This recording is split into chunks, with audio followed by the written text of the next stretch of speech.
Today, I'd like to discuss the matter of mental health. Uh, Colin Liddell responded rather intemperately to my video, and he referred to me as somebody who's deficient in mental health and who's spiraling downwards. Ever since my divorce, he actually mentioned my divorce, which was a pretty classy thing to do. And and this is something that I've heard before. I think that when you have when you maintain a certain emotional vulnerability, or emotional honesty, which is what I strive to do in both here, in my writing, wherever.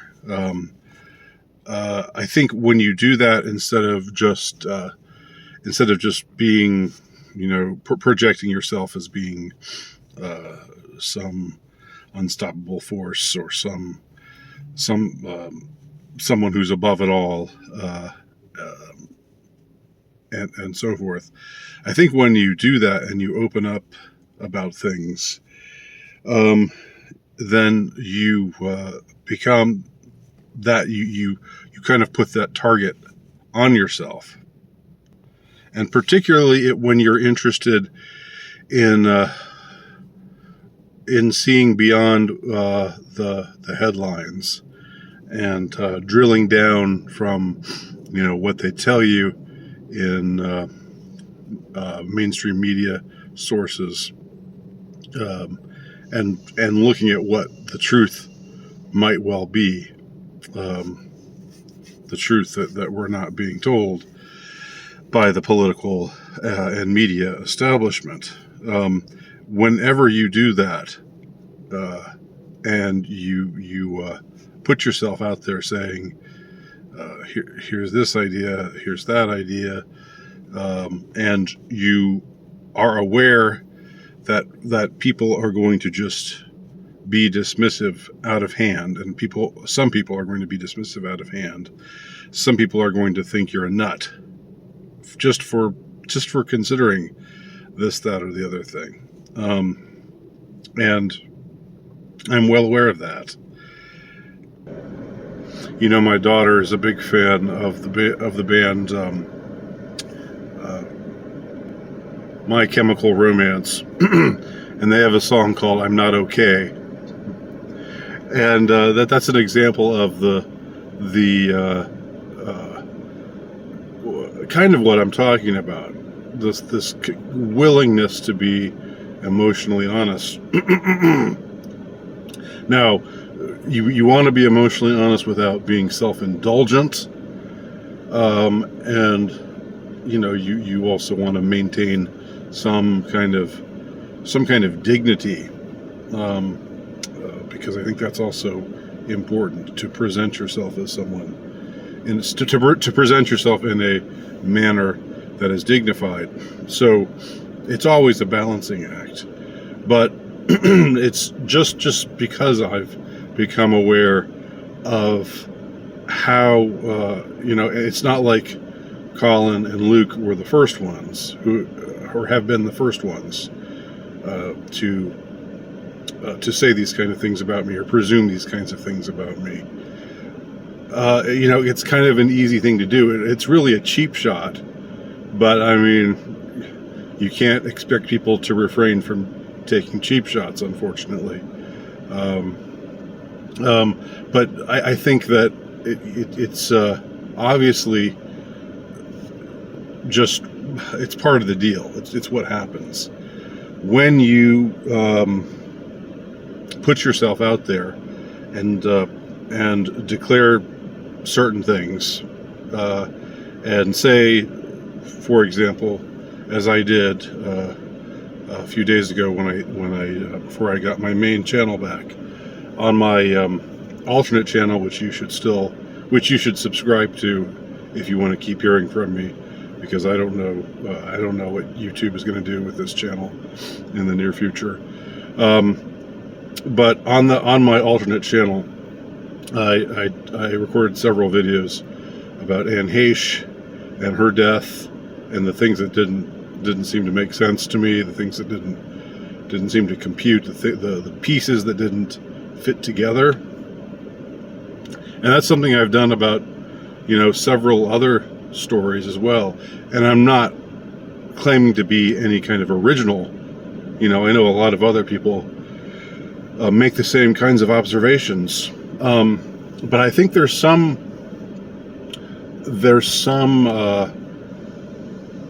something about the combination of being a quote-unquote conspiracy theorist, or what Colin so cleverly calls a conspiratard,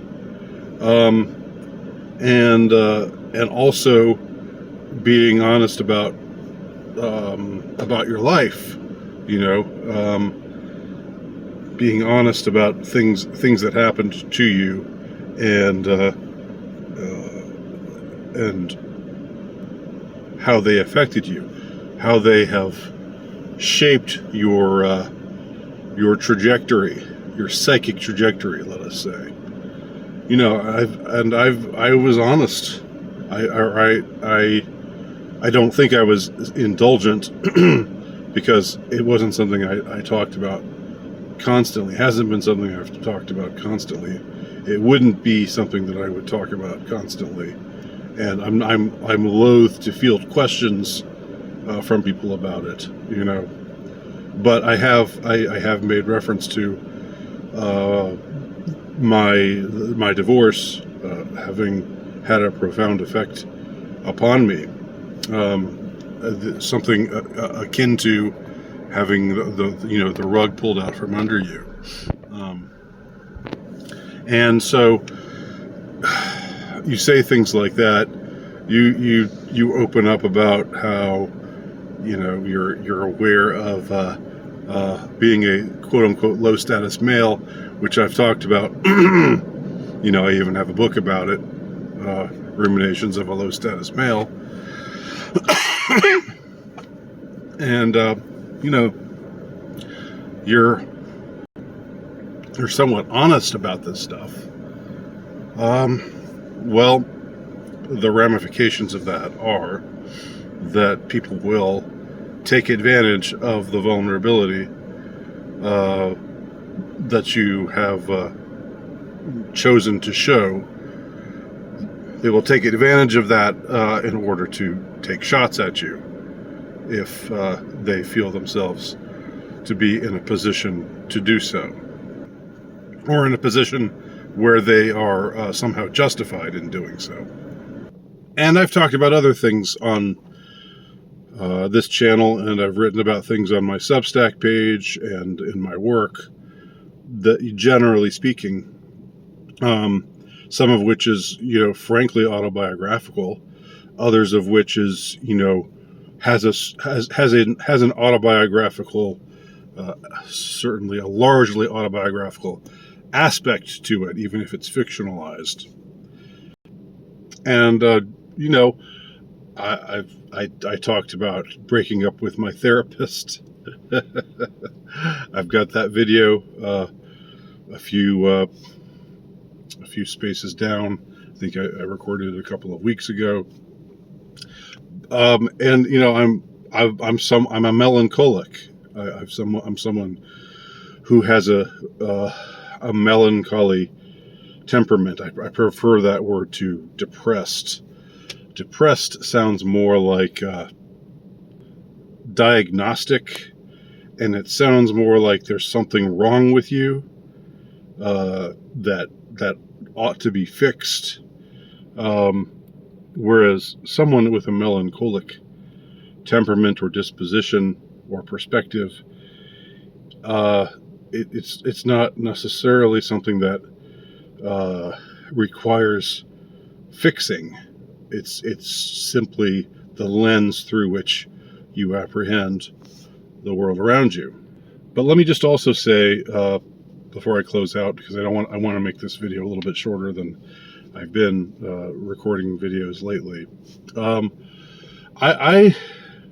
I tend to think that in our world today, if I could zoom out of the micro and into the and take a macro view of things, I really don't know to what extent um, people really have possession of this thing called mental health. I don't know how much we can really say the so-called well-adjusted have possession of this commodity that's called mental health. I think because we live in a profoundly screwed up culture, an upside down culture where black is white and white is black and good is bad and bad is good. What I would call a demonic culture in many ways. This is not a culture that breeds mental health. Even if we're not talking about people who are screaming lunatics, but I just wonder. I have my doubts about. You can say all that you want about me and about my struggles and the things that I've talked about here. I have my doubts about when I go somewhere in public and I'm walking around seeing all these other people, even the ones who look really well adjusted, who look really happy. I don't know. I mean, I hope some of them are. I hope some of them have an awareness of eternal matters. I hope some of them have some kind of transcendent perspective on things that affords them the ability to to achieve what would be true mental health. True mental health, I think, is an awareness of who you are in the world that you're living in, an awareness of your mortality, but not not a feeling of being death haunted, but rather your awareness of your mortality is also your awareness of yourself as a spiritual being, created and fashioned by God. I really think, I'm not saying that you have to be spiritual, or that you have to adhere to religious dogma of any particular kind to be mentally healthy. I'm not saying that, but I do think you have to have some kind of awareness of of the transcendent, some kind of awareness of yourself, not just as a clump of cells, like the abortionists so charmingly call the youngest of us, but that you're more than the sum of your parts. I think that's the path to true mental health, to true spiritual health. And so, whatever you might say about me, whether Colin and Luke Ford and my other detractors are right, and I'm just spiraling downward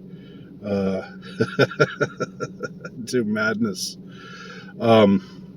Whatever you might say about me, I think the truth of what I'm saying still is valid, still holds. Whether how much of it is, how much I live up to that ideal. Obviously, I don't in many, many ways. But I'm working on that, with the help of God. We all should be working on that. So I guess I'll just conclude by saying I don't see mental health as like in a manner that suggests that, well, this person A over here has it because he or she is living, is behaving not abnormally, and this person over here doesn't have it because he's behaving erratically. He's screaming in the streets and I don't know, behaving like a mental patient or whatever. I see it as a much more subtle thing, just like I think Solzhenitsyn it was who said the the separation of good and evil. I'm paraphrasing. Runs through every human heart. Is a road that runs through every human heart. Um, so it's something that involves us one and all. So those are my thoughts on mental health. Let me know what you think below. Thanks for watching.